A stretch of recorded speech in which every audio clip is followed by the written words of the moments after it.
กงเตเกมบริการเกจลิช่อสากลเทียเกจลิช่อยดอเฮาเตฉลาวเชตอจงตุ้งริปัง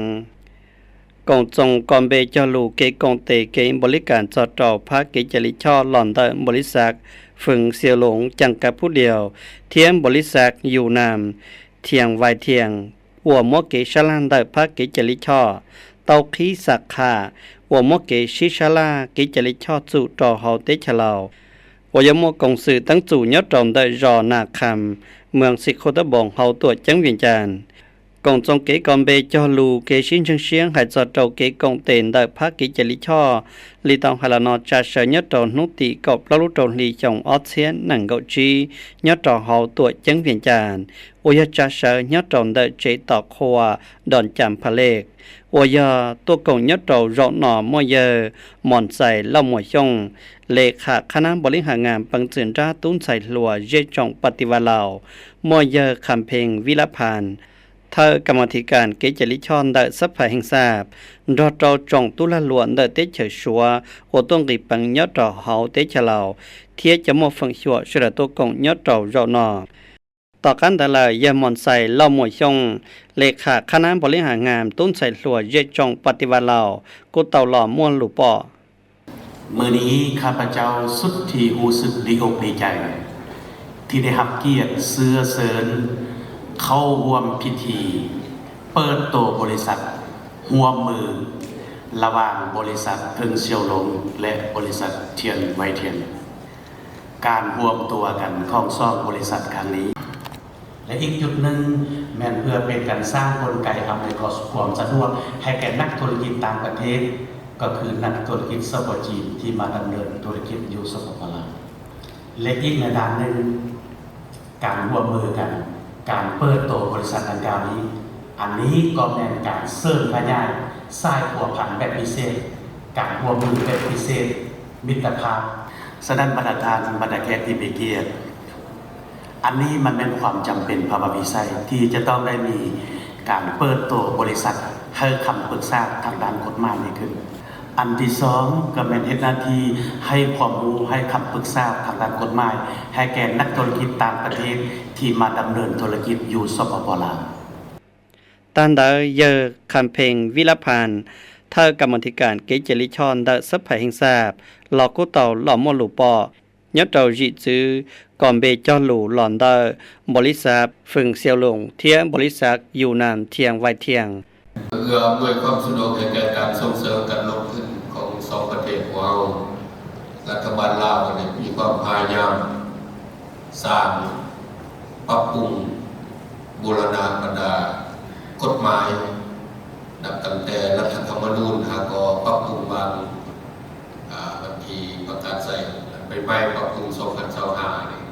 แล้วก็กฎหมายว่าการด้วยการส่งเสริมการลงทุนและกฎหมายอื่นๆที่พัวพันถึงโครงข่ายการลงทุน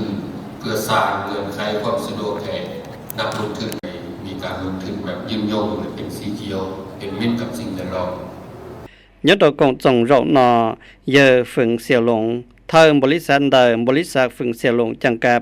กุตอหลอมอหลูปอไคเตีย为大家提供优质的法律服务。这一年里，恒小龙律所和天外天律所的合作有困难、有挑战、有机遇，生根发芽，提供了深厚的土壤，给予了我们极大的帮助。谢谢大家。ต่อกันเดลเยอจังหญิงตุชลันได้พักกิจลิช่อเธอช้างไห่กายอดรอมได้บริษัทอยู่นานเทียงไวเทียงกูเต่าหล่อมัวหลูท่าไฮเตียเกกงเตลอนได้อ้อมบริษัทยอดรอโรนอกูเต่าขี้ช้างไห่กาเกชิชลาจอดรอพักกิจลิช่อยอดรอเฮาติฉลาววยมเกบริการจอดรอกิจลิช่อสากลเสดเราจงตุ้งกีปังยอดรอเฮาติเฉยหลอกุยลิสติเฉยตัวกีปังยอดรอเฮาติฉลาวก็เสดมวกินจังเชียจอดรองได้เกงกีปังโอเกนเดอกุยเสดเราจีเกยงจีเราจงตุ้งกีปัง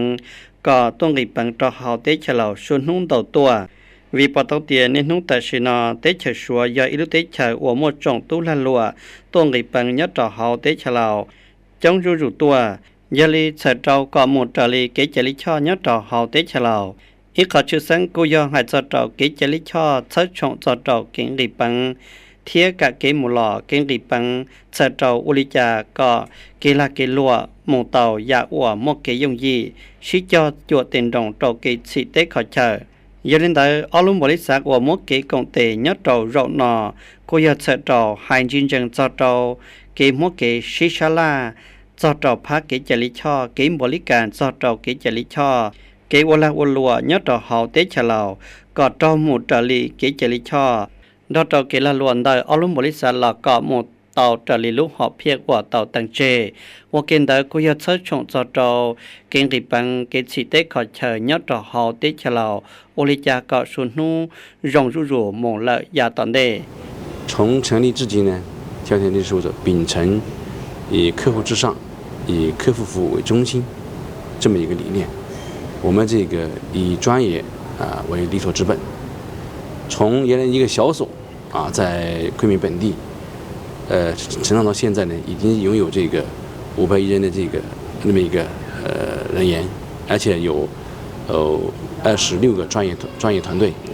有刑事、有民事有这个涉外。เท่านั้นแล้วเยอมอนใส่เล่าหมดช่องดอตเยอคัมเพงวิลพันเทียออตุจุนดาอลุมบริษัทหลอกกูเตาหลอดเสียปลอนดาวเสดอกขี้เกกงเตหลอนดาอลุมบริษัทลีเตาไฮลอ